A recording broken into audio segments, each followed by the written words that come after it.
by my fellow members. Okay. Thank you, sir. Thank you. Yes, Honorable Finance Minister. Honorable Finance Minister. Mr. Deputy Chairman, sir,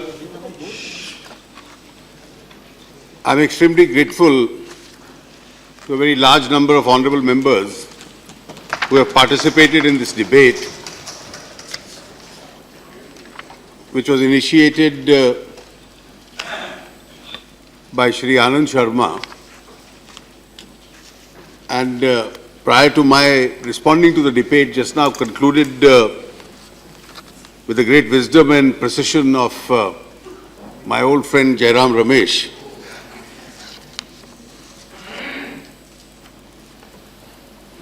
Jairam was reminding me of the precedents of obstructionism. But let me tell him that eventually building a consensus on issues like GST, because that's the precise example that he gave, requires a great deal of negotiation with the states. You have to be fair to the states in terms of your political dealings with the states. You have to be fair to the states in your financial dealings with the states, that is the center-state financial relationship. And on an issue like GST, repeatedly with the empowered committee,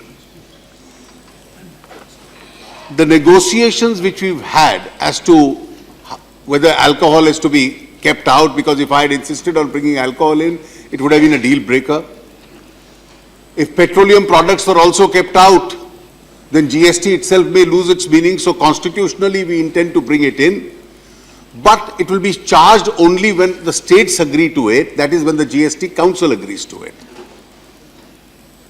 There are states which may lose in terms of octroi. There are states which may lose in terms of being a manufacturing states, because GST is a tax which is charged at the destination. And therefore, comfort level in terms of some initial adjustments has to be done by the states. I have not the least doubt that GST is not a party adversarial issue. GST issue has been an issue between the central government and the state governments. In fact, when I assumed office, the opposition to some of the suggestions came from state governments of my own party.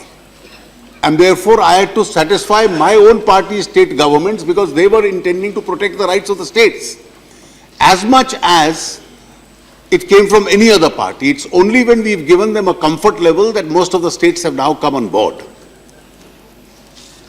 But since, but I would only urge him, obstructionism can be a temporary tactic.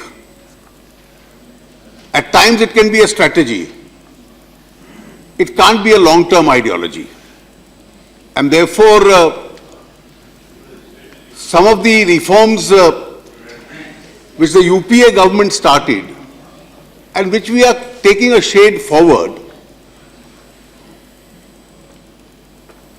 should be cooperated with rather than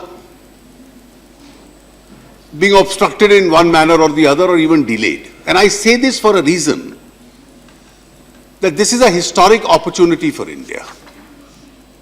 There have been years when we've grown at a very fast pace.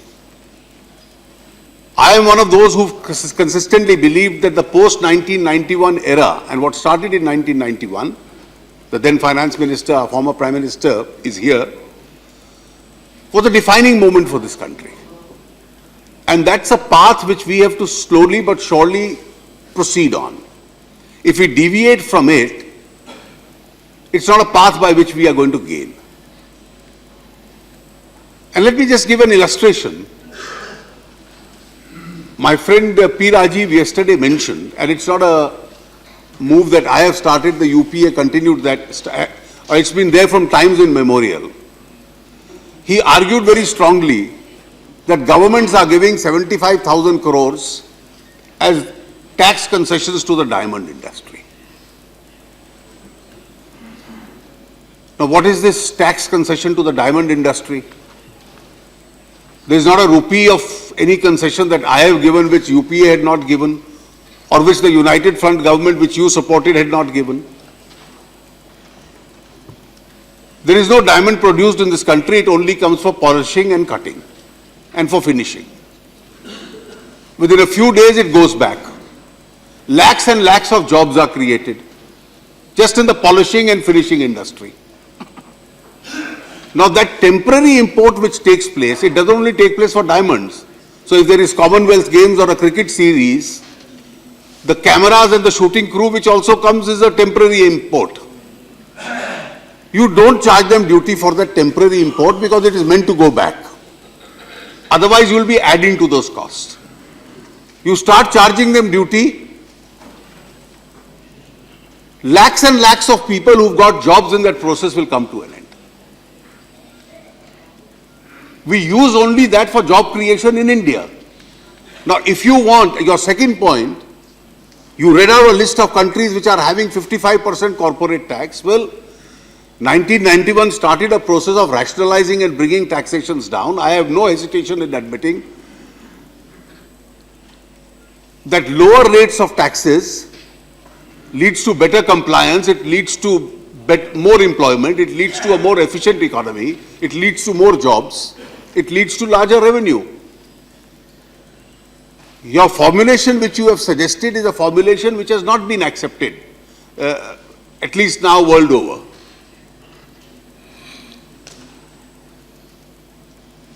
Amongst the principal questions, and I'm thankful, sincerely thankful to my friend Mr. Jairam Ramesh for partly answering that question, though I'd like to clarify the facts because he asked me for some statistical data. The principal criticism is that have you in some sectors reduced the spending? Well, this budget comes at a very crucial time where global economy is facing a challenge. We are certainly recovering. That recovery should be faster than what it's actually happening. Our growth rates are moving upwards. And let me tell you, the CSO is a credible organization. The CSO is not an organization which either the UPA government can control or the NDA government can control. They do their independent exercises. Even prime ministers come to know of figures, or finance ministers come to know of figures just when they are released. They don't even consult us on the figures. We make our own estimations, they make their own estimations. They didn't release the data immediately, the basis of the change of the GDP figures when they changed the base year. They've included various sectors, they've included more companies. They believe that their formulations are now more internationally compatible. So they did not only change the basis for 2014-15, they changed it from 2011-12 onwards. So the last year of the UPA, which was left at 4.7, suddenly became 6 point something, 6.9. And therefore it's not a UPA, India's growth rate is not a UPA NDA issue. It's across the board that they altered the figures and they believe that their figures are internationally compatible. Some people comment that you are not getting a feel of those figures. But then as the debate goes on in academics, I think it will always improve. And our understanding will become better. Our fiscal deficit is broadly under control. Our current account deficit is completely under control. Inflation is under control. Foreign exchange reserves are very high. Rupee is one of the few currencies in the world which is able to keep pace with the dollar. The US economy is doing well. The dollar is becoming very strong. As against most other currencies in the world, the rupee is gaining. As against dollar, it's trying to keep pace.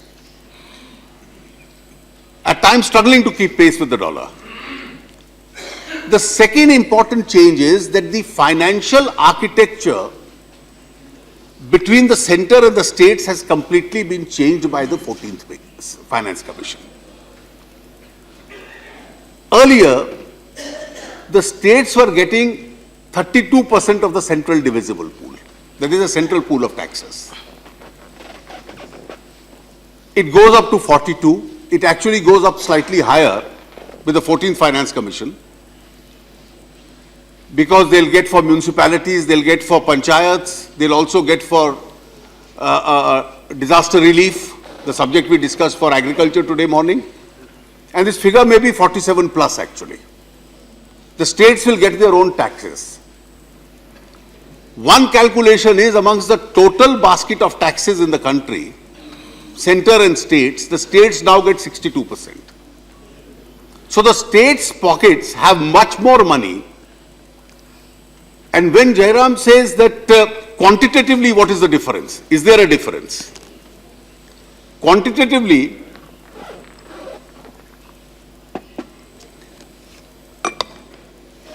the divisible pool gain between last year and the next year, that is the current year and the next year, is going to be 1,86,000 crores to states collectively.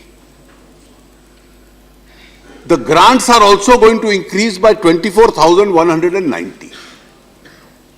With this gain, obviously the money in the pocket of the center is going to go down both quantitatively as also in terms of percentage. Therefore, logically, it should be less in every area.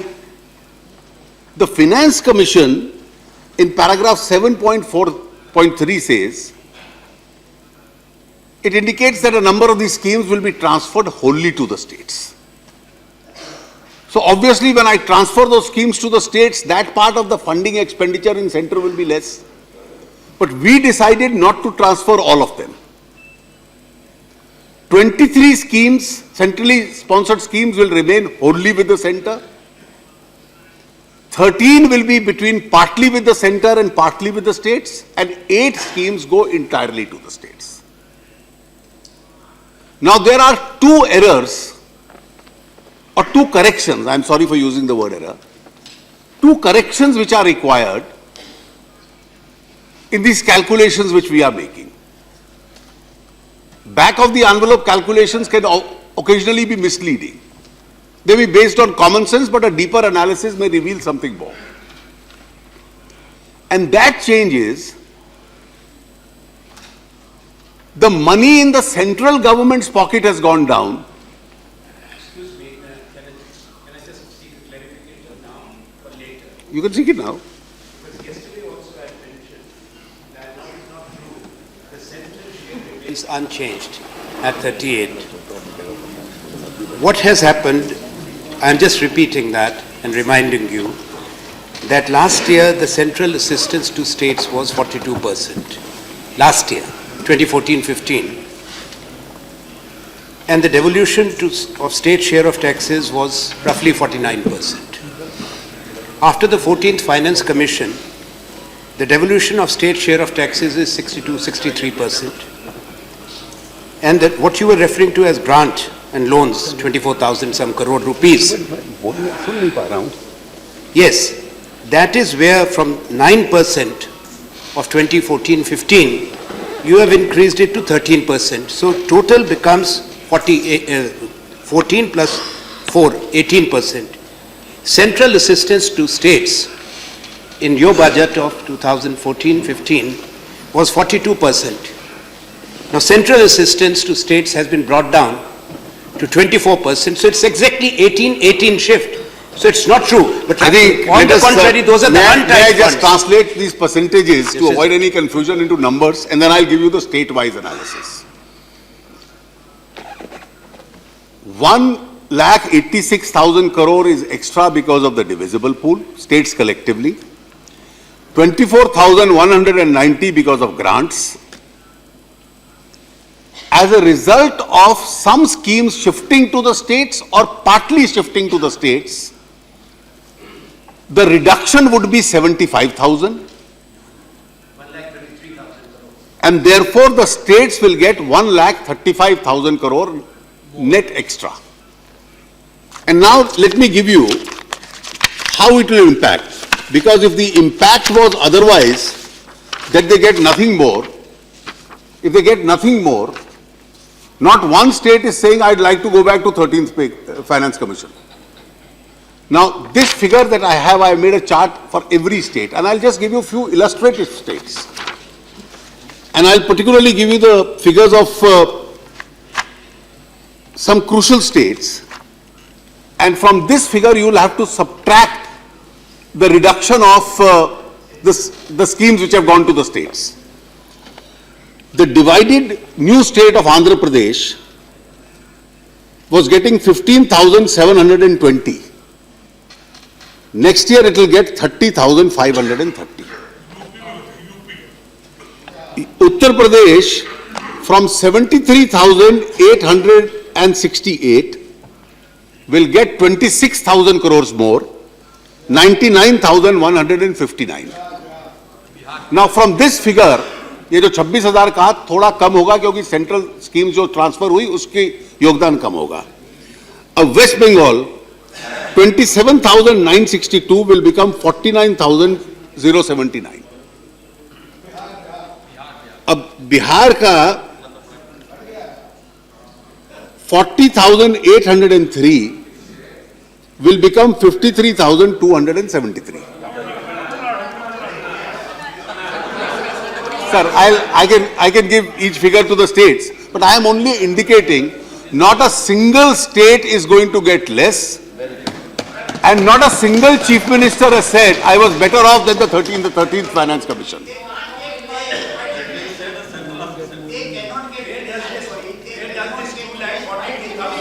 So, Mr. Deputy Chairperson, you should be allowed to complete this thing. You should not. You should not. Sir, No. sir, And Sharma ji, sir, you once, can speak only if he yields. the first fact to be understood is, and that's the correction which is required for a proper understanding, the correction which is required is, money in those sectors is not going to go down. I am one of those who firmly believes that most of our states are responsible at spending. So when this money is going to the states have a fiscal deficit which is better than the center's fiscal deficits. राज्यों का fiscal deficit collectively केंद्र से बेहतर है. राज्य भी चुने हुए हैं. It's a shared sovereignty between the center and the states. So if UP will get 26,000 crores more, I have to start with an assumption that UP or Bengal, the chief ministers are also responsible to their people and therefore will spend this in various sectors. Now the answer to Mr. Jairam Ramesh's question is, the best guarantee is when I say I will give 75% for the central scheme, the state will give 25%.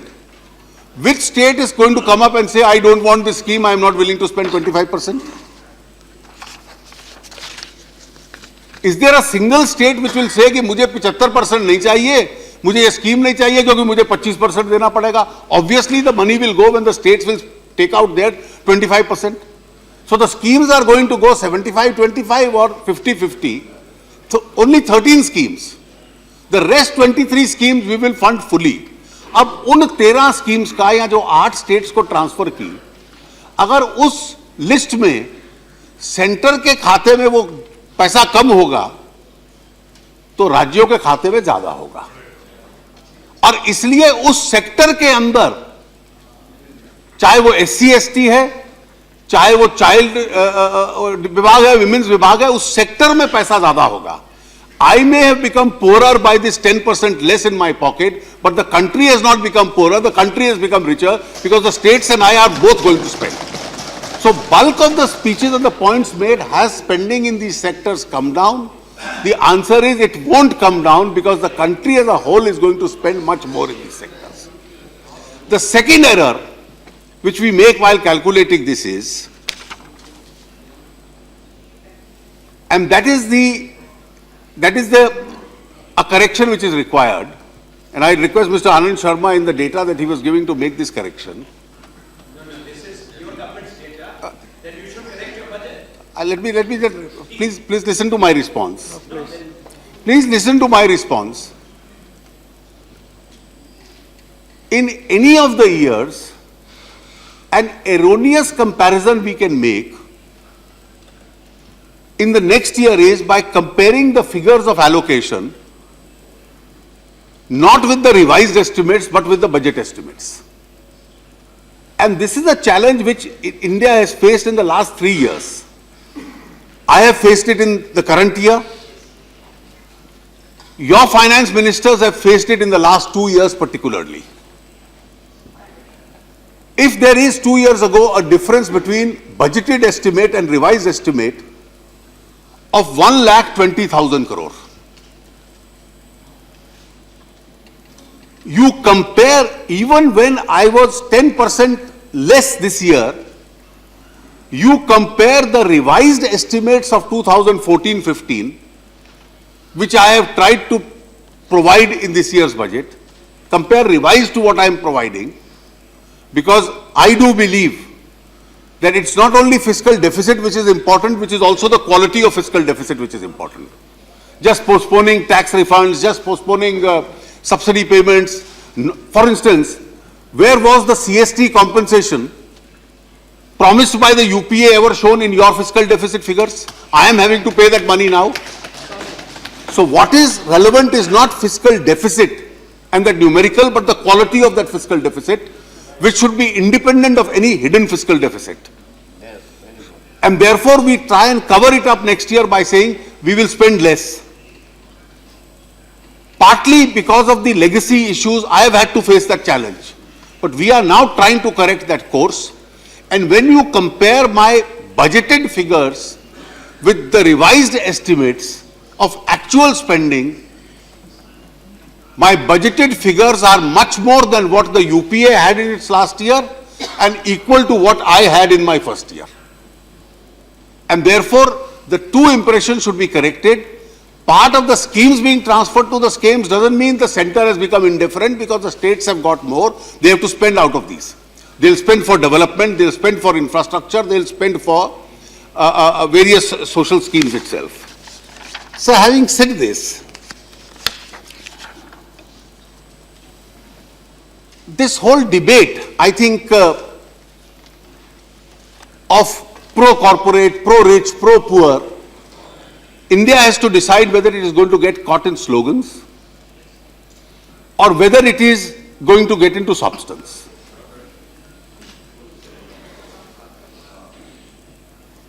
And this criticism is not new. Dr. Saab is sitting here, probably far more experienced than any one of us. When he started this process, he faced much greater criticism than what some of us have faced. But over the last 3 decades, our understanding of the issue has to increase. These are challenges in the economy. Unless the economy grows at a faster pace, and the Indian normal has to be 8%, 9%, targeting a double-digit growth. The Indian normal can't be 4%, 5% growth. On that kind of growth, we'll barely be able to pay salaries and undertake essential expenditure. Mr. Jairam Ramesh was right, because revenue expenditures can't be reduced. You'll have to pay salaries. You'll have to pay pensions. You'll have to pay for the defense of the country. You'll have to pay for interest on debt. These are revenue expenditures which you'll have to undertake. And therefore, unless we increase our revenues, our tax buoyancies go up because of growth rates, you won't be able to spend on development. And if you are not able to spend on development, there will be no growth. And you won't have money to service the poor. And therefore, our effort has to be that the growth has to go up. And the additional resources which come out of that growth have to be used to service the poor of this country. That is how the poverty alleviation schemes have worked. And that's what we've tried.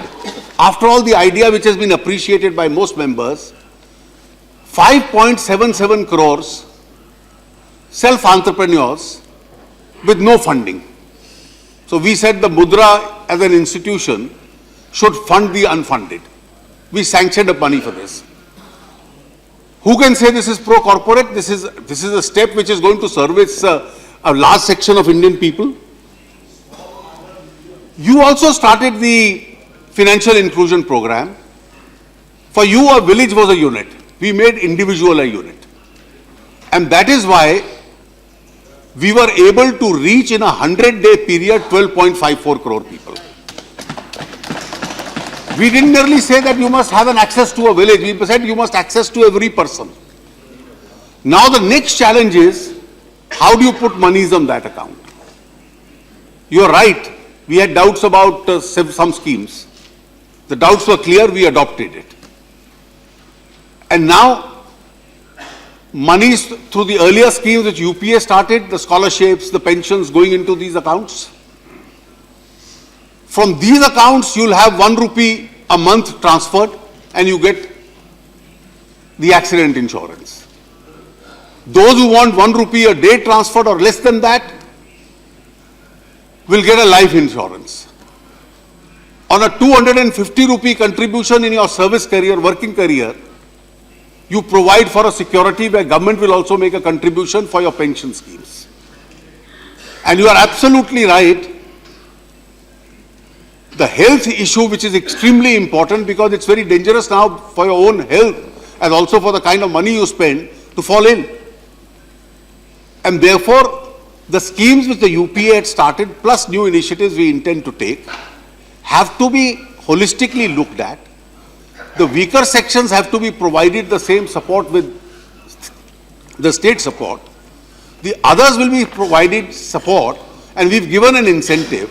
For instance, I have raised the ATC limits additionally by 10,000 rupees for each categories, for normal people, for senior citizens and very senior citizens, so that their treatments can be taken care of by this whole process. You incentivize in terms of tax, in terms of going in for your health insurances. The middle classes.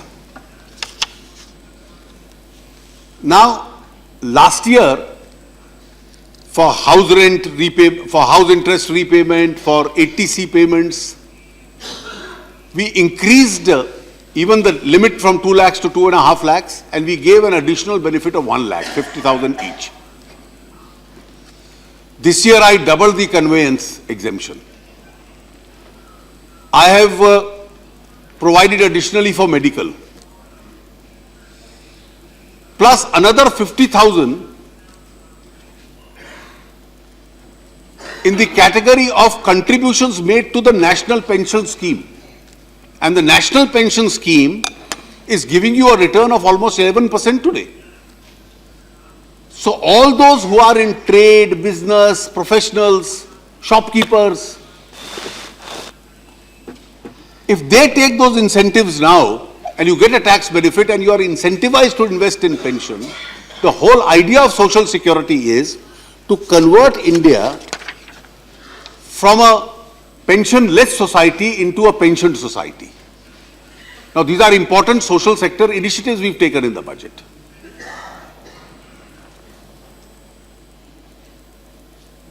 The whole system that we are trying to devise, where governments give up their discretionary powers. So every law, the public procurement, there was some talk during UPA of bringing that bill. We've implemented it partly. Our coal block legislation which is coming up today, our mining legislation which is coming up today,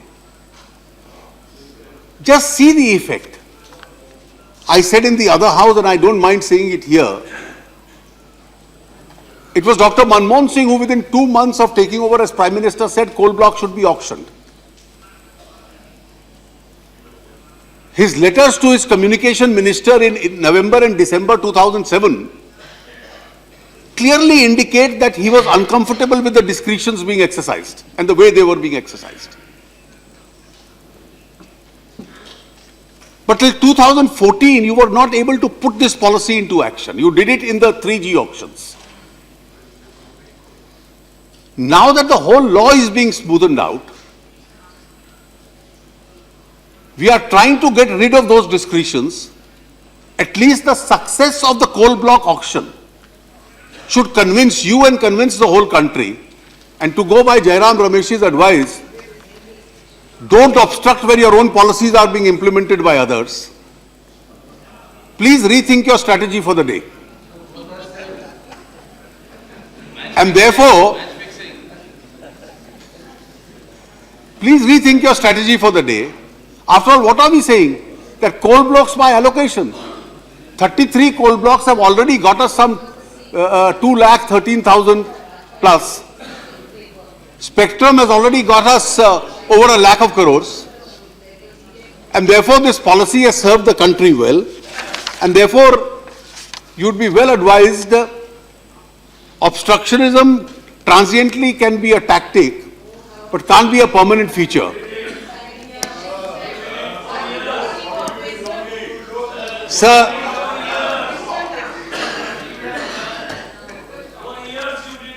Please. Please, please. Please.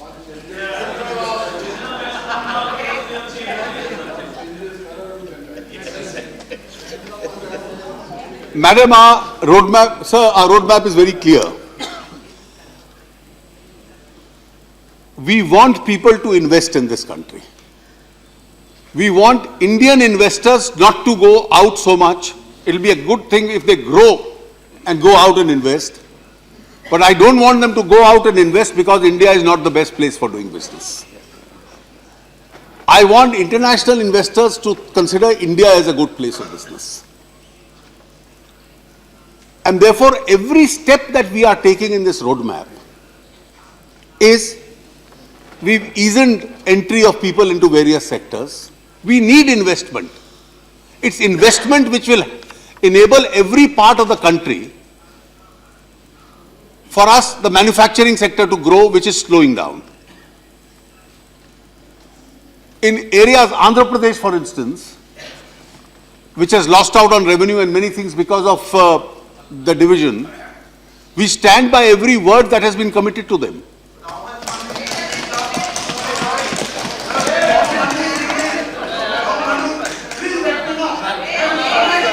Now, please. He is not yielding.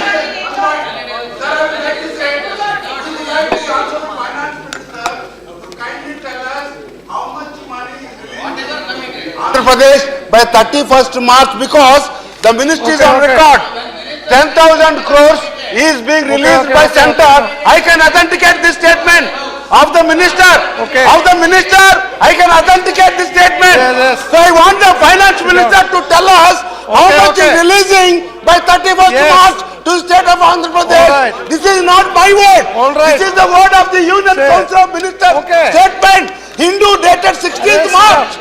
I am going to authenticate it. Please.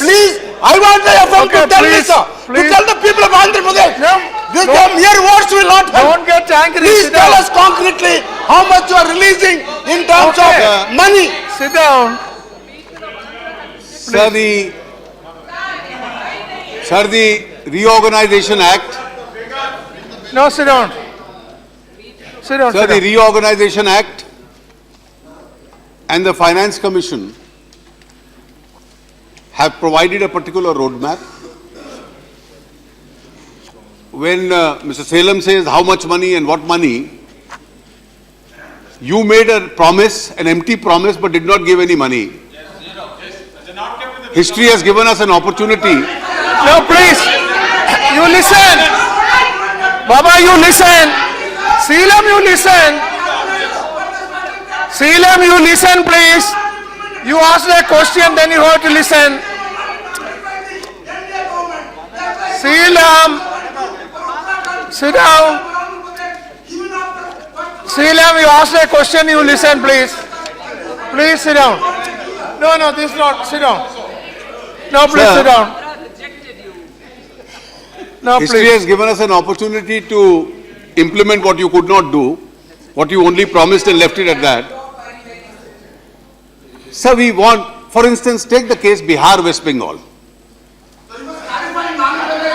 He will. You sit down.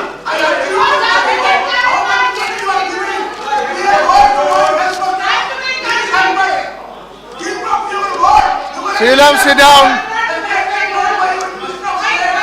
Seelam, you sit down. You made your point. Now leave to the finance minister. Now you leave to the finance minister. Sit down. Sir, No, it is not going on record. That is not going on record now. Nothing else will go on record. Only Seelam.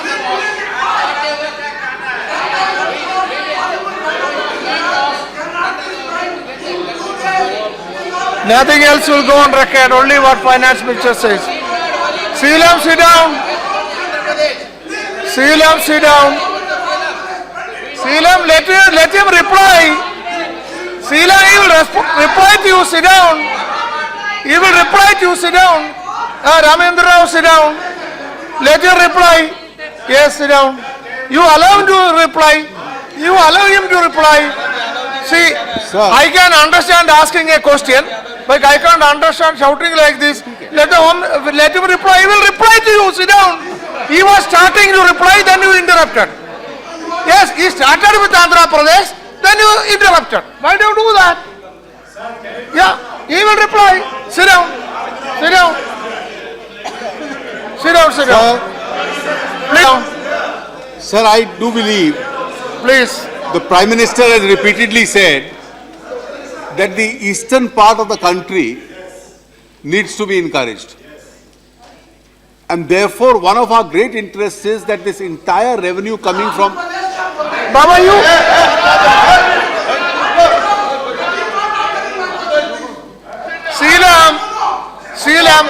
Seelam, I can understand after the minister's reply, if you ask a class, no, Seelam, before minister complete his reply, how can you prejudge that he is not answering? What are you doing? Okay. See, you asked a question, I can understand that. Now allow him to reply. Sit down. Allow him to reply. Sit down.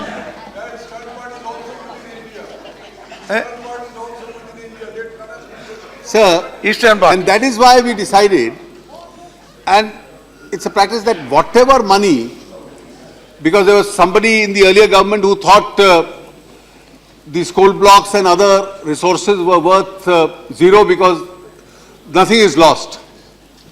Now it appears that the CAG was being very kind when he estimated those losses. And today, each one of these rupees, it's an admitted fact, is going to go to the states.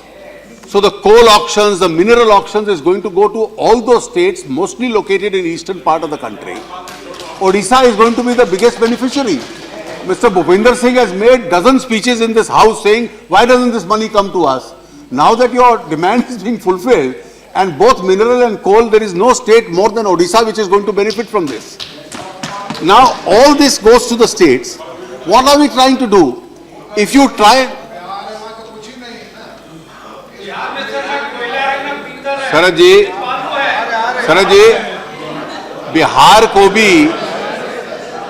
Bihar में भी उद्योग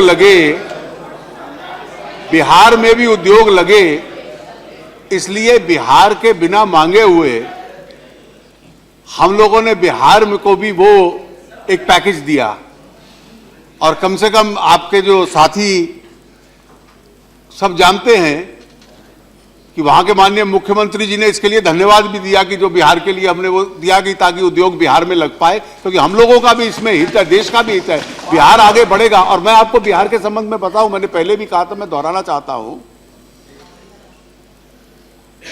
जो finance commission ने list बनाई कि कौन सी states हैं जो रेवेन्यू डेफिसिट है, इसमें कई स्टेट्स उस डेफिसिट में से बाहर निकली हैं। जो बड़े राज्य हैं उसमें अब केवल 3 बचे हैं, पश्चिम बंगाल, केरल और आंध्रा, क्योंकि बंटवारे के बाद, और आंध्रा को लगभग 7,000 करोड़ रुपया आने वाले वर्ष का रेवेन्यू डेफिसिट का मिलने वाला है, जो फाइनेंस कमीशन ने कहा जो उनके रेवेन्यू डेफिसिट का आंकड़ा है। केरल और बंगाल को भी इस, बंगाल को कोयले का पैसा मिलेगा, फाइनेंस कमीशन का ज्यादा डिविजिबल पूल से मिलेगा, और रेवेन्यू डेफिसिट का मिलेगा, जो उनका अधिकार है। मैं नहीं कह रहा पहले भाषण होते थे हम केंद्र इतना पैसा भेजता है, मैं तो ये मानता हूं कि क्योंकि ये शेयर्ड सॉवरेनिटी है, ये सारे टैक्सेस भी तो वहां से आते हैं, तो इसलिए राज्य को जो पैसा मिलेगा ये उनका अधिकार है, और मैं कैसे अनुमान लगा लूं कि राज्य उसका दुरुपयोग करेंगे और सही प्रयोग नहीं करेंगे। बिहार रेवेन्यू डेफिसिट में से बाहर निकला है, बिहार में उद्योग लगे उसके लिए जो टैक्स कंसेशंस बिहार को दिए जा सकते हैं वो मैंने बजट में घोषणा की, जिसके लिए माननीय मुख्यमंत्री जी ने सार्वजनिक बयान भी दिया है। हम केवल इतना कि इस देश में व्यवसाय करना हम सरल कर दें।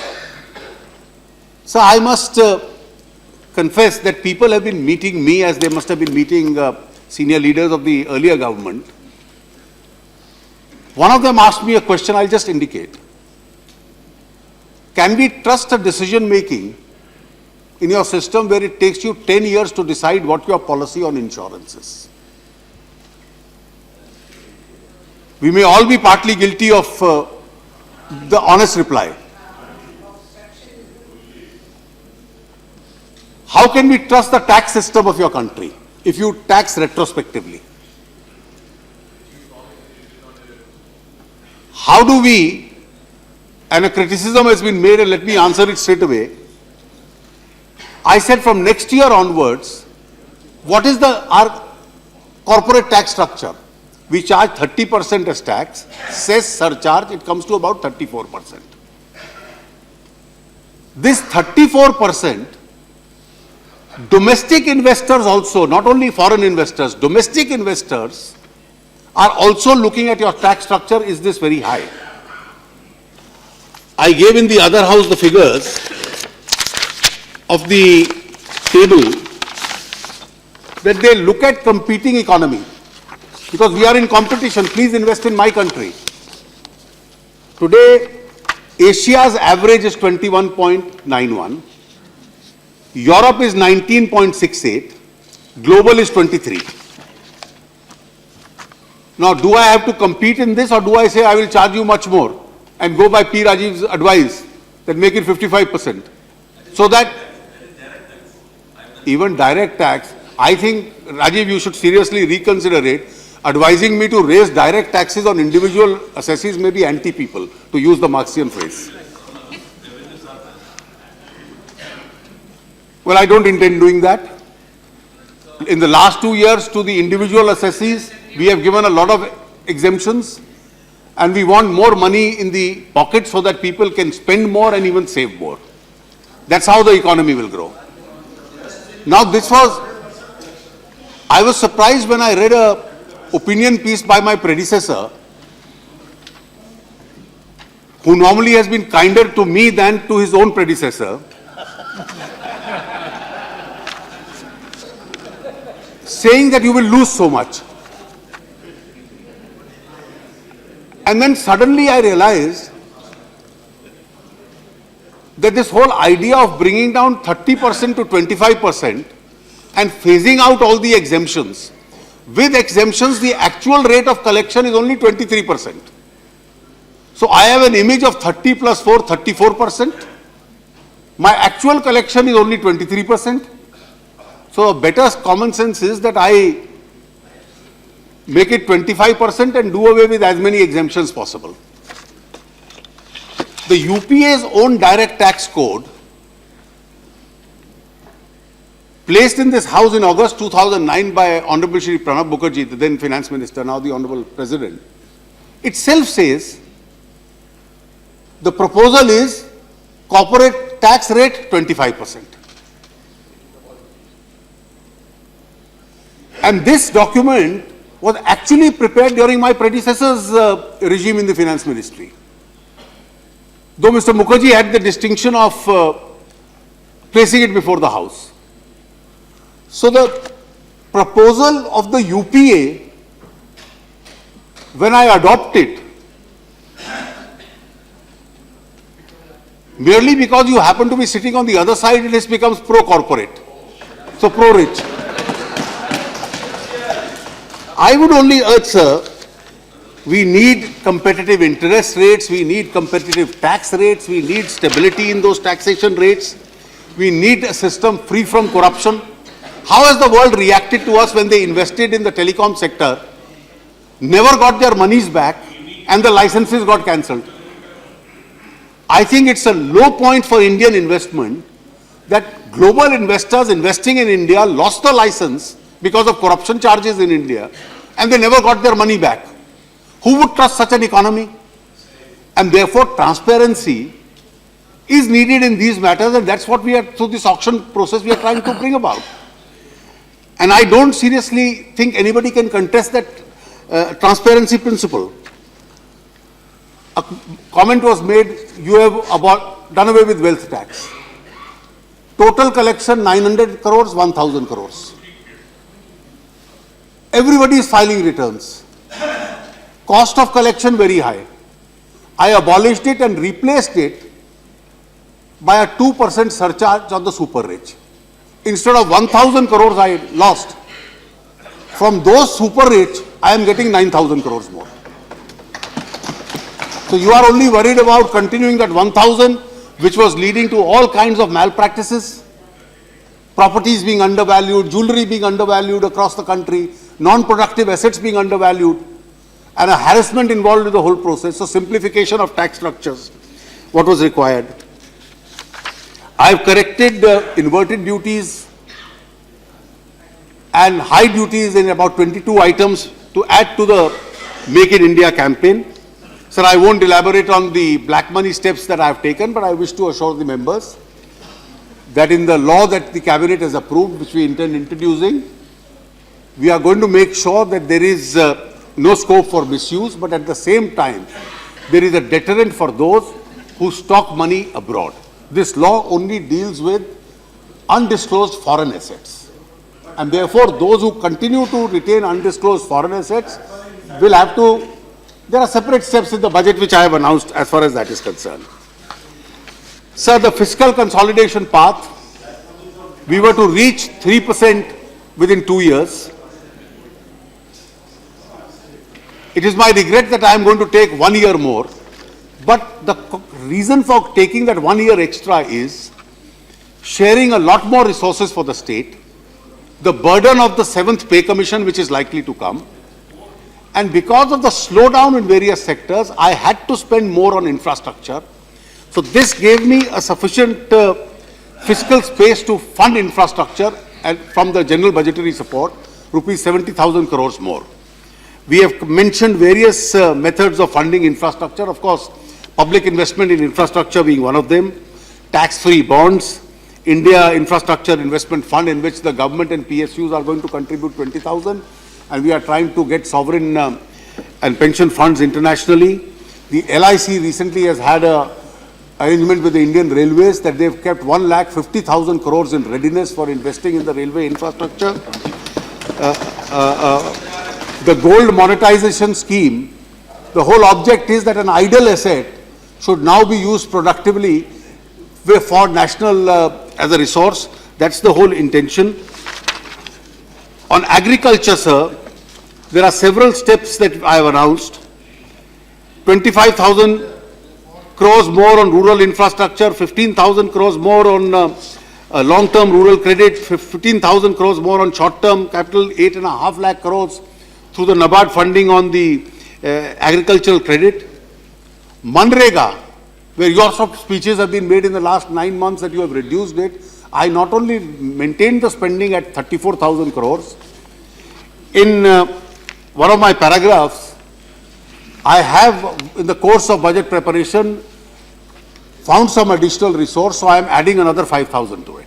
So it will eventually go to 39,000. And the reason is not that I am competing with you, that the rise in rural wages is slowing down.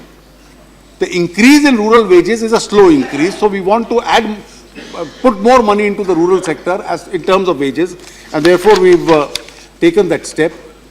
So there were several other questions raised, but I'm sure members responding from the treasury benches have also answered them. My only appeal is,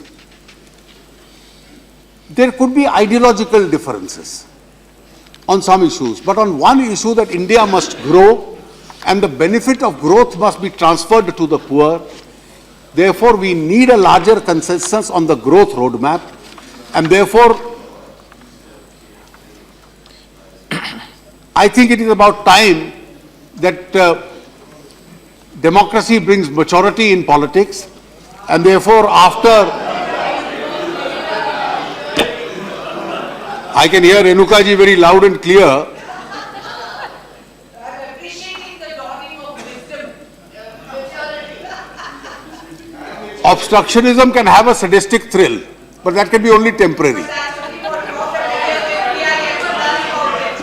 And therefore my appeal to all members of the House would be to kindly support the steps that we have taken in this budget. With these few words, sir, I commend the proposals for approval.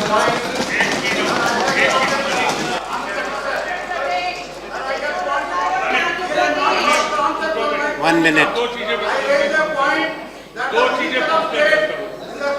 First, after this. One after the other. First, me. No, you, Still, I have to raise something. Sheila, you already raised your point, not allowed. Only Anand Sharma can ask a question. No, Anand Sharma. Anand Sharma. Anand Sharma. Speak after me. Anand Sharma. After me. Anand Sharma. You already said it, it is on records. It is already said. Anand Sharma. Anand Sharma, do you want if you can raise? No, Anand Sharma, I will call you. God. Anand Sharma, This is the statement of the Minister of I am not allowing. 10,000 Sealam, you go I back. will authenticate, sir. I will authenticate. It's my right to know from the Sealam. Honorable FM. If you talk from the passage, it will not go on record. It will not be listened to even. Go back. Yeah, Anand Sharma, you want to ask a question? No, Anand I have been Sharma. called, Naresh. Anand Sharma, No, I have been called. I initiated the debate. let him Let's ask be a very question. clear. I will call you also. He is asking a question, I am allowing. I will call you also. Sir, I was listening carefully to the Leader of the House and the Finance Minister. Yes, there are areas where we may be on the same page when thinking is concerned. But one thing is very clear. When you refer to reforms and you refer to a consensus on the growth roadmap, it is music to our ears. We were denied that for 7 long years, that you should always remember, selective amnesia should not be politically expedient. Now, about the center, because this thing remains unsettled, because I gave the percentage, you did not accept, you said the actual numbers.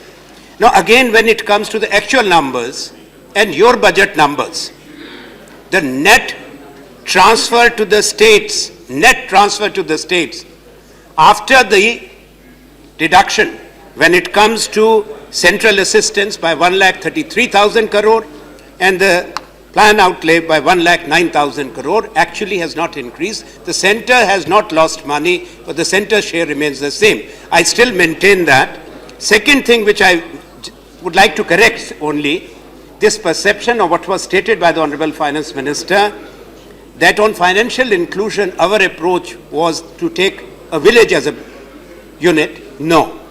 It was family and a household. That's exactly what the truth is.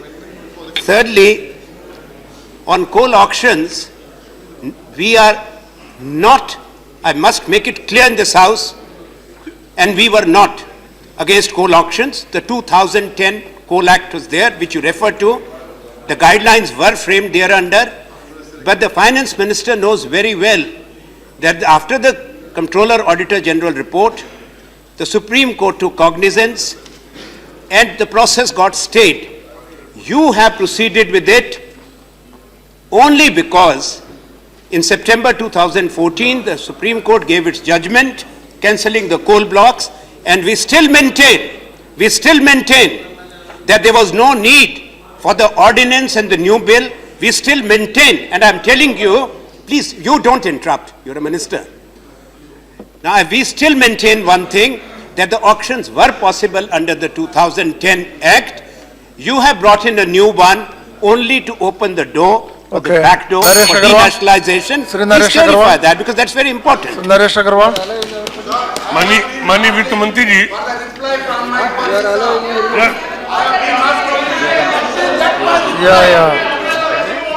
What is CLM? Please allow CLM. CLM, Sri Naresh माननीय Agarwal. वित्त मंत्री जी, मैं सिर्फ दो चीजें आपसे जानना चाहता हूं। किसानों की आपने भी चर्चा की और 2 दिन से किसानों पर चर्चा हो रही है।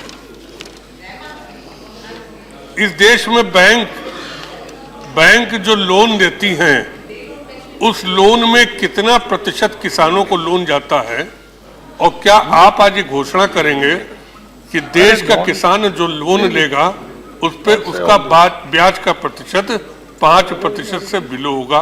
1 नंबर 2, आपने काला धन के लिए कानून की बात कही। आपने भी कहा है काला धन का कानून विदेश के काला धन के लिए है। क्या हिंदुस्तान में जो काला धन मौजूद है, क्या उसके लिए बीडीएस स्कीम पे आप विचार कर रहे हैं या नहीं कर रहे हैं? SP Rajiv. I have 3 queries, sir. Please keep quiet. No. Sir, He has already said what he has to say. SP Rajiv. sir, I am. No. His name was referred to by the finance minister, so I have to allow him. Yes. I have 3 queries, sir. P. Rajiv. Sir. Not going on record. Only what P. Rajiv says I is have on 3 record. queries. I am grateful to the minister for giving some answers to my queries, but I am For not that you have to satisfied. sit down, Why not to you disturb. are accepting If you the disturb, I will not. scenario for reducing the You are corporate disturbing, tax. so I will not. Why the minister is not following to increase the tax GDP ratio in accordance with the international scenario and the component of this direct tax? Sir Yadav ji. The second, 3 queries, sir. Second, I mentioned the midday scheme, cutting expenditure allocation to midday scheme, specifically mentioned the speech of Jaitley ji at the time of the leader of opposition. Then are you ready to raise the allocation to midday scheme and the total union resource transfer to the state? I want to know what is the percentage of GDP in the last year and this estimate. And 2 queries regarding to Kerala. I want a response from the rise of import No. duty on rubber and FSCT package. Yeah, Sri Jairam Ramesh.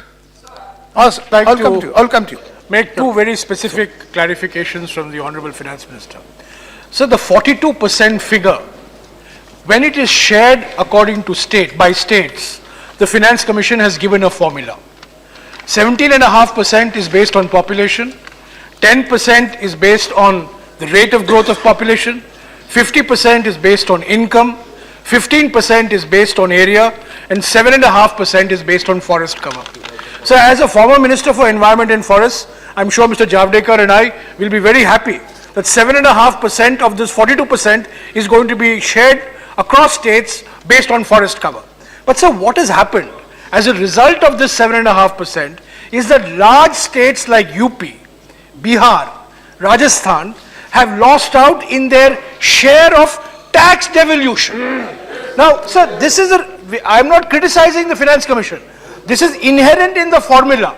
The Finance Commission has given 7.5% coverage for forest cover, and therefore Bihar has lost out a little, UP has lost out a little, Rajasthan has lost out a little, but Madhya Pradesh has gained, Chhattisgarh has gained, Odisha has gained a little. No. There's nothing wrong. But my question to the Finance Minister is, in the devolution formula, because large poor states like UP, Bihar, Rajasthan have got lower shares, would he consider, as the program, as the plan goes ahead, as the year goes by, at least compensating these large states if they need extra resources for Sri their Sharad Yadav. development purposes? So my No, one question is revised- enough. My second question, question is enough. very pointed question.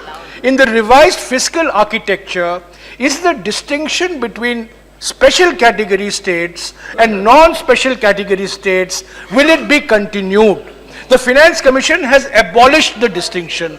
Has the government accepted that recommendation, and are there today special category states and non-special category states? Sri Sharad Yadav ji.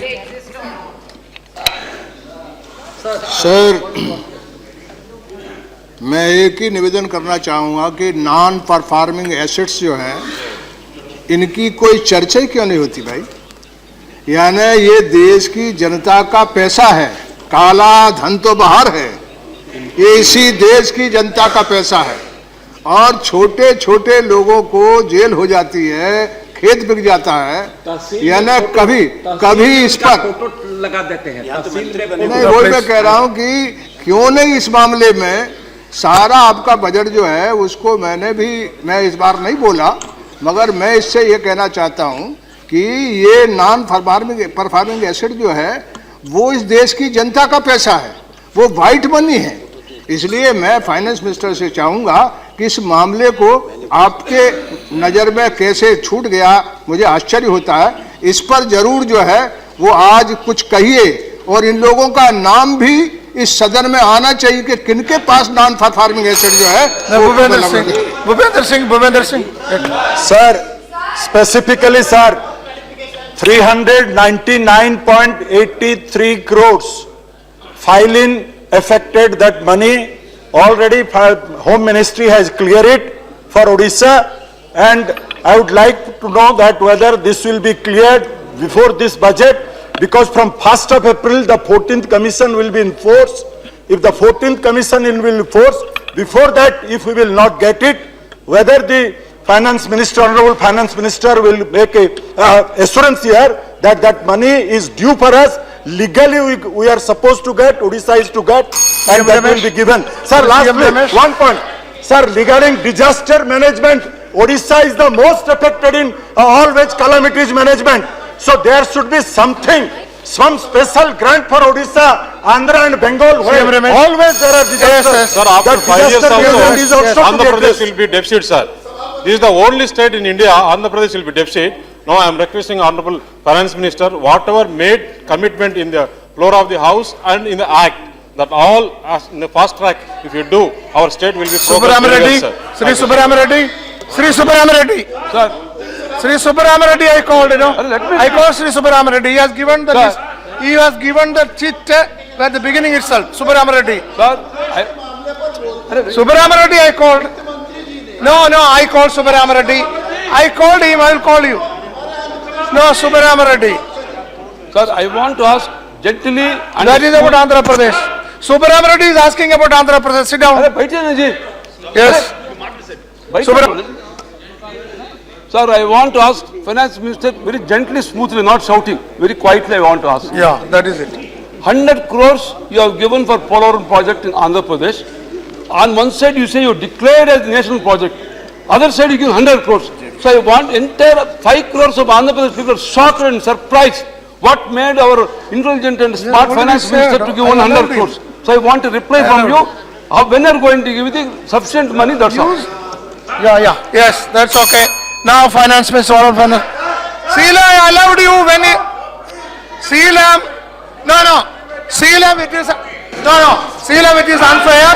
When the Finance Minister was speaking, you intervened, he obliged you, you asked the question. Now how can you ask again? Sit down. No, Finance Minister. No, it is up to the Finance Minister to reply or not.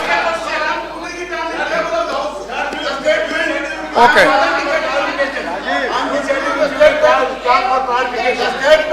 From your state, 2 people have spoken. Go on back. No, I didn't say. No. You removed him. Go back. From Andhra Pradesh, Sheila spoke, Subramanian Reddy spoke. That is enough. That's enough. I am not allowing. You go back to your seat. Go back to your seat. You go back to your seat. Go back to your seat. What are you doing? Go back to your seat. I will suspend you. Go back to your seat. No, you can't do this. Go back to your seat.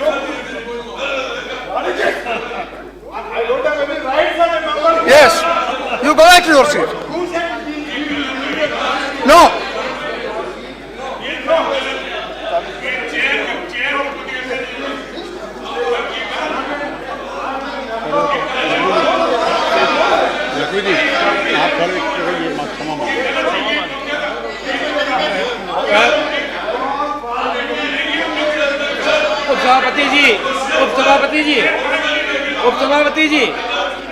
उपसभापति जी, ये बहुत गंभीर बात है और chair के साथ जिस तरह का व्यवहार किया है माननीय कांग्रेस के सदस्य ने, उनको माफी मांगनी चाहिए सर, उनको माफी मांगनी चाहिए। कांग्रेस पार्टी के माननीय सदस्य ने जिस तरह का व्यवहार किया है चेयर के साथ, ये पूरी तरह से इसको हम निंदा करते हैं और ये माफी मांगनी चाहिए। ये तरीका ठीक नहीं है।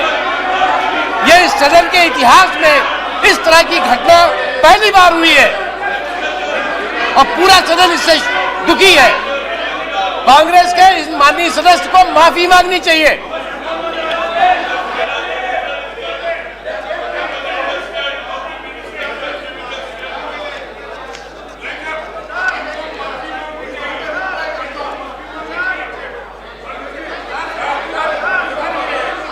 उपसभापति जी, माफी मांगनी चाहिए इनको। No, please. कांग्रेस के इन माननीय सदस्य को माफी मांगनी चाहिए। No, Ramachandra Rao should go back.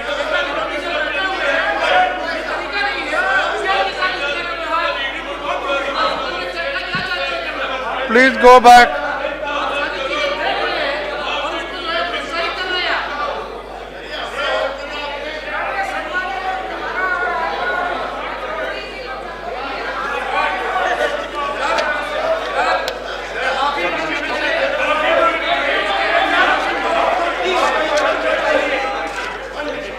Please, Deputy Chairman sir, 1 minute, please.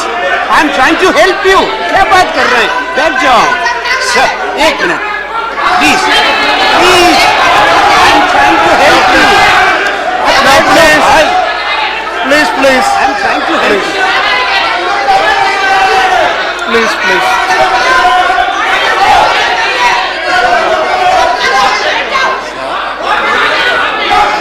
Sit down, sit down. Sit down. Please, please. No, Please. Ravi Shankar ji, Tell them. आप लोग बैठिए. Please. Please, no, please sit down. Sit down. Please, all of you, please take your seat. All of you, please resume the seat. All of you, please resume the seat. Please resume the seat. Please resume the seat. Please resume the seat. Please resume. No, please resume. Yes, you please resume the seat. Please resume the seat. Please resume the seat. Yes, Anand Sharma. No, please. Please resume. No, we have to get it passed. Sir, Please resume. We have to do it. Please resume. Please Deputy Chairman resume. sir, I will request the Honorable Finance Minister, considering the sentiments of some members, honorable members, if he could know how much money is being released No, please. to Andhra Pradesh, if he could mention that, that would help. No, please. Okay, now.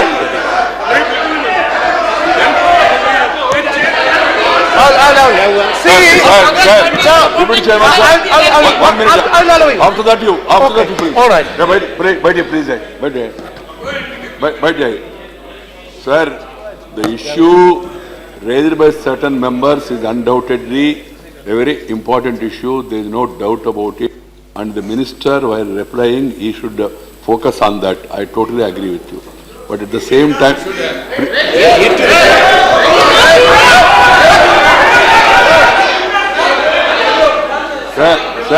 Sir, may I suggest to the leader of the opposition or the deputy leader to see that what has happened now is not going to add to the name and fame of the Rajya Sabha.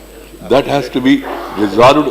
Rajya can say one word and then we'll move ahead. And while Minister replying to that, the point wanted to be raised by Dr. Ramchandra. Dr. Ramchandra, please.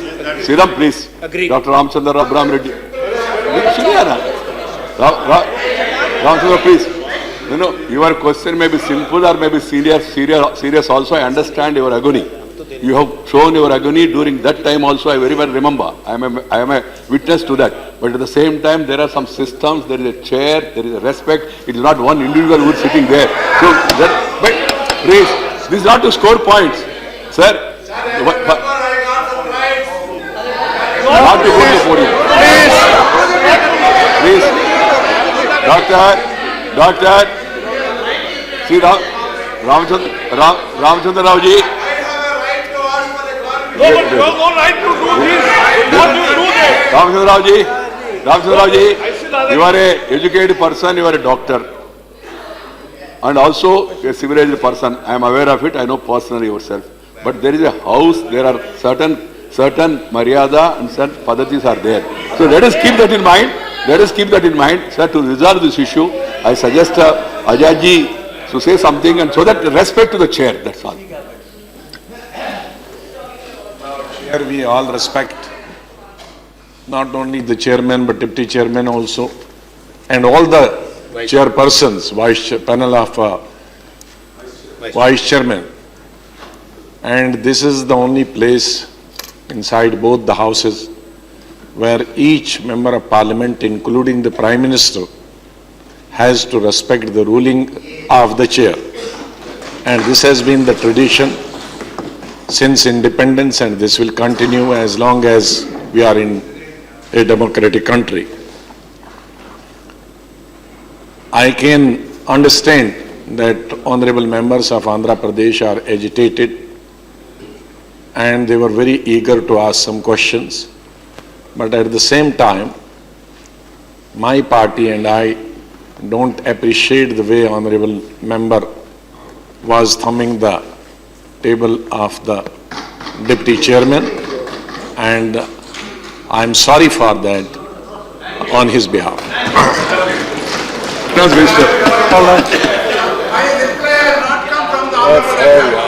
Okay. So, you sit down, he will, yeah. Let him reply. Sir, Let him reply.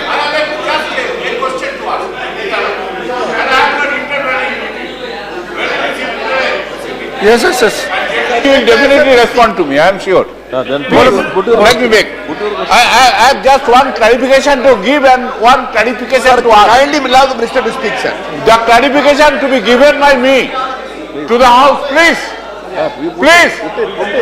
Clarification to be given by me to the house that honorable minister is replying to the house, educating us. So, you must also know that our opposition to coal and mineral bills is not an auction, but also on other issue. You must have read the amendment moved by us. So at least be factual. Please keep quiet. Please be quiet. You are not the chairman. You are not the chairman. So my point is, you must have read the amendments moved by us. You know that we are not opposing auction per se. So I think you should correct your statement. Secondly, sir, I only ask to request, whatever scheme you are having with you, whatever you devolve to state, alag thing. The workers relating to those schemes, particularly ICDS, NRHM, the ASHA and the midday meal, they did not get their honorarium raised for a pretty long time. And I think that's also required for a better distribution you are preaching about. Okay, Honorable Finance Minister. So you please consider, many of your members from your side also raised during the debate on the budget. Honorable Finance Minister. On this.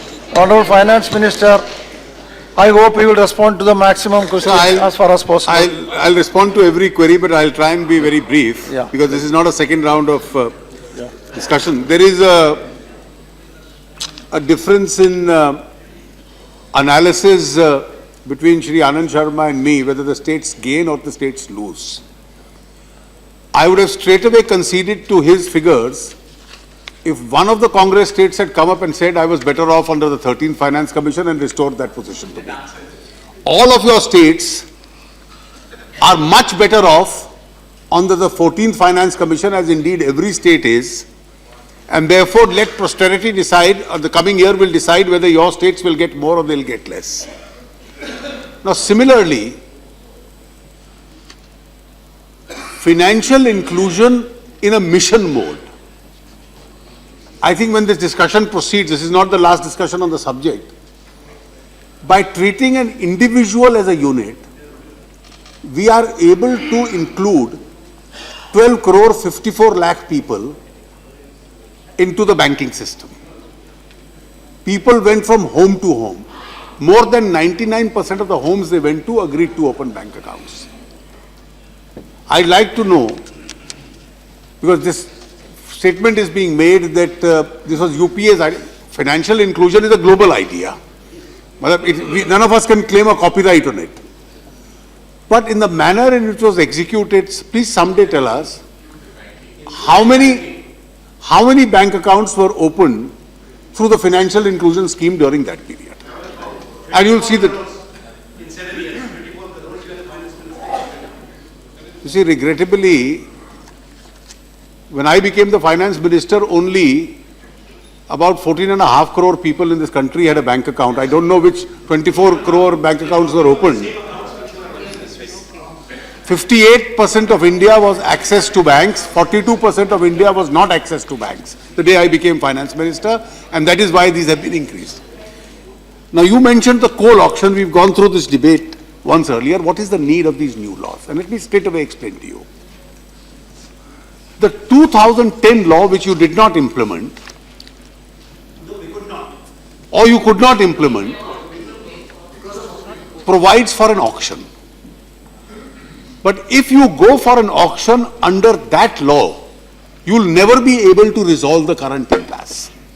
The September 2014 judgment of the Supreme Court says that the 42 developed mines which you allotted are cancelled.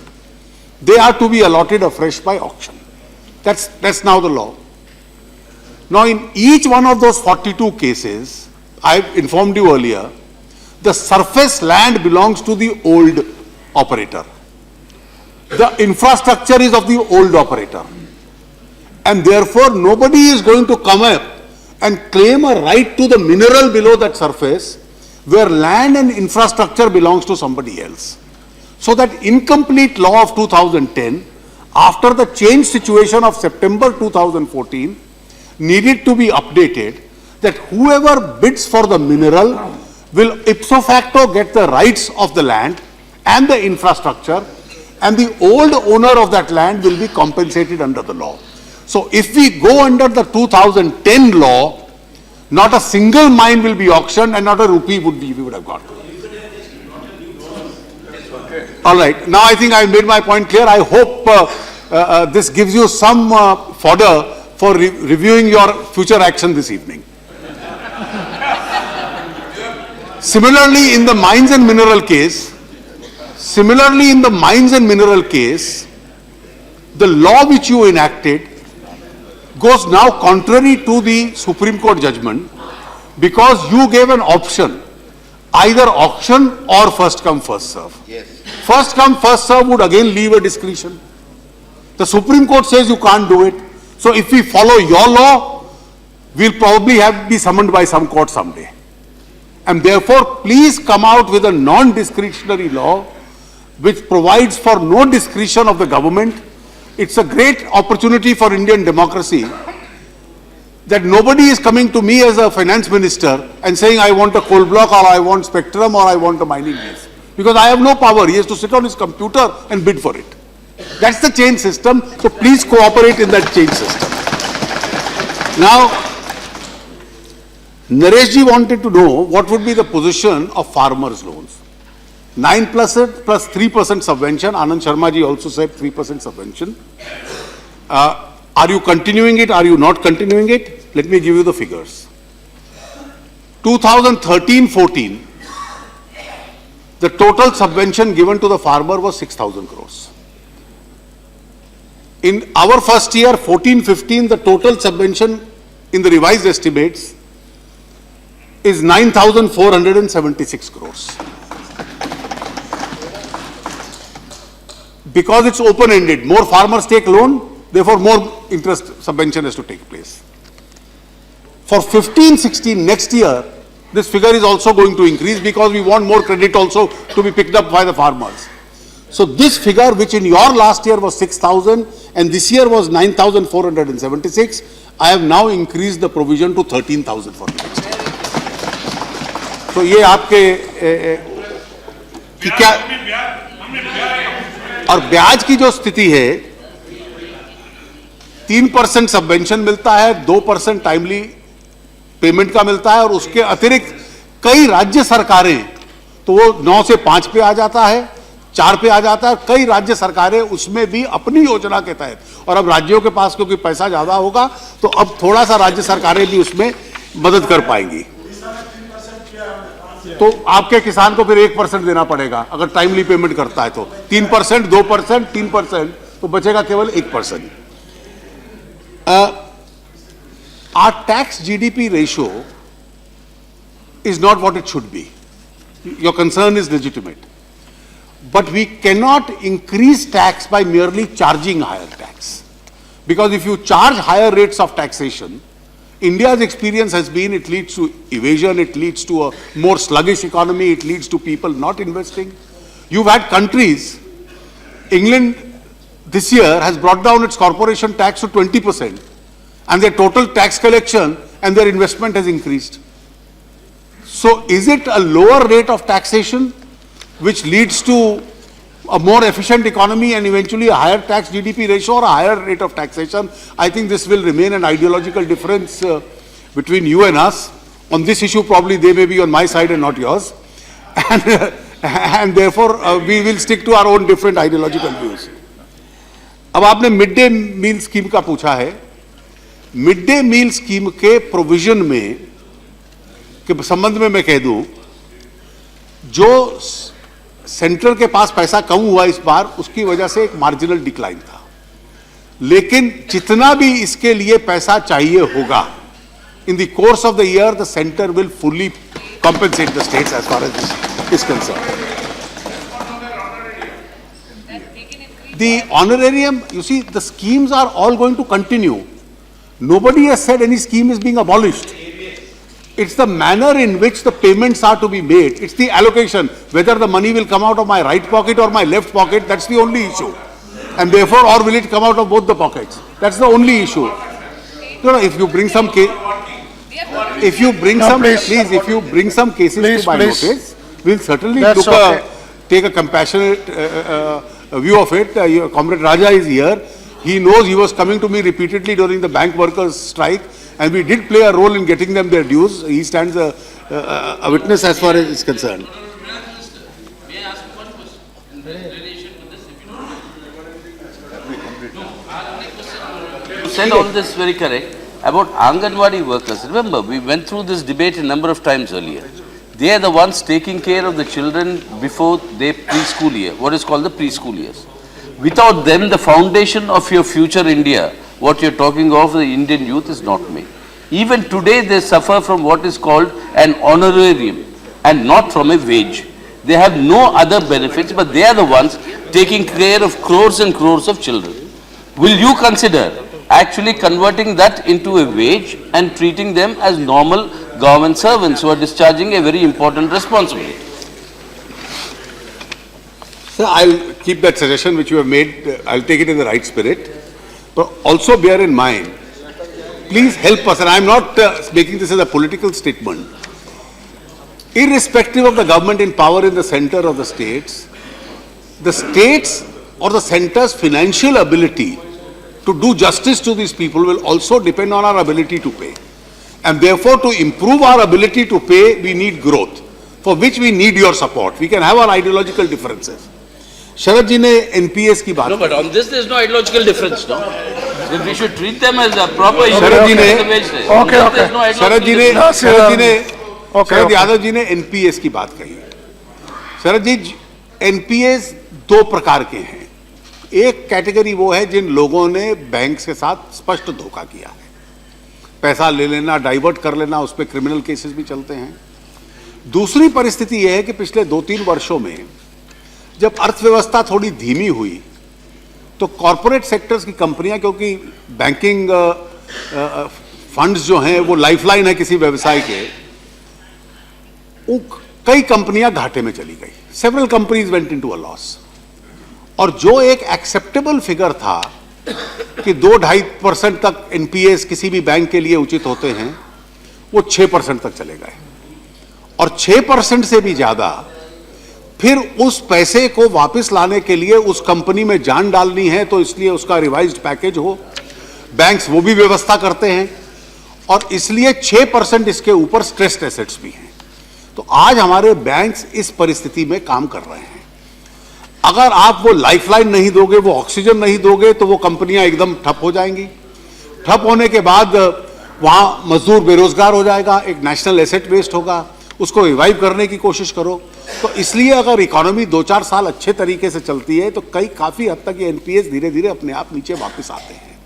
लेकिन कई cases ऐसे हैं, मुझे कोई संकोच नहीं है उन लोगों का नाम सार्वजनिक होना। और अब जो ये गाइडलाइंस एनपीएस के संबंध में आरबीआई ने बनाई थी पुरानी सरकार के कार्यकाल में भी, उसमें भी जो लोग इस सीमा को पार करते हैं उनको कोई बैंक पैसा नहीं देगा। वर्चुअली एक प्रकार की ब्लैक लिस्टिंग ही है। मतलब उनकी जो कमर्शियल नेमिंग और शेमिंग है वो उस व्यवस्था में से उभर कर बाहर निकलती है। और इस वक्त इसको काफी कठिन किया जा रहा है। जहां तक आपके हुडहुड का मुआवजा है उड़ीसा का, हाई लेवल कमेटी जो गृह मंत्री की अध्यक्षता में है, it is seized of that issue, it's going into that issue.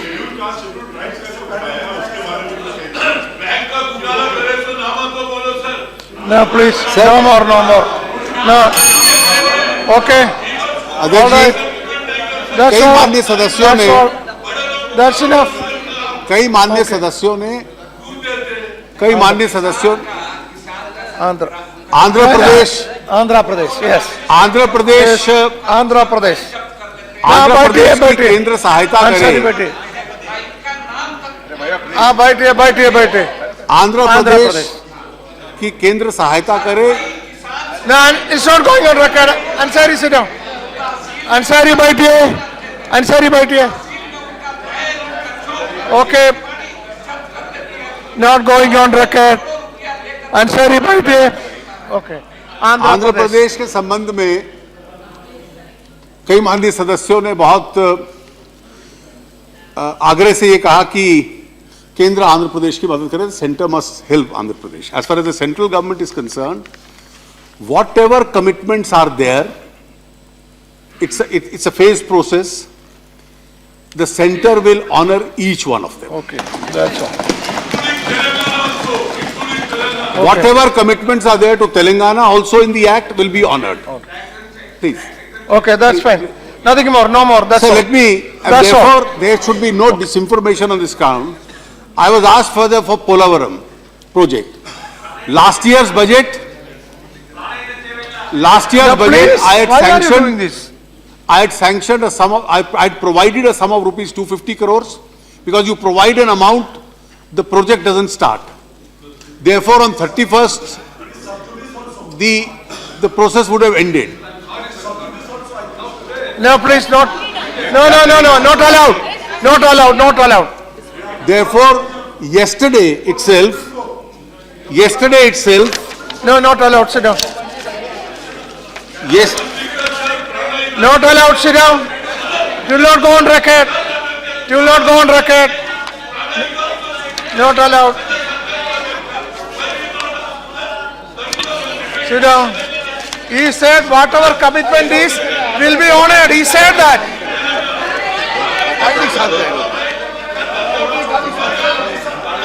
sir, No, please. yesterday itself, the amount which was provided,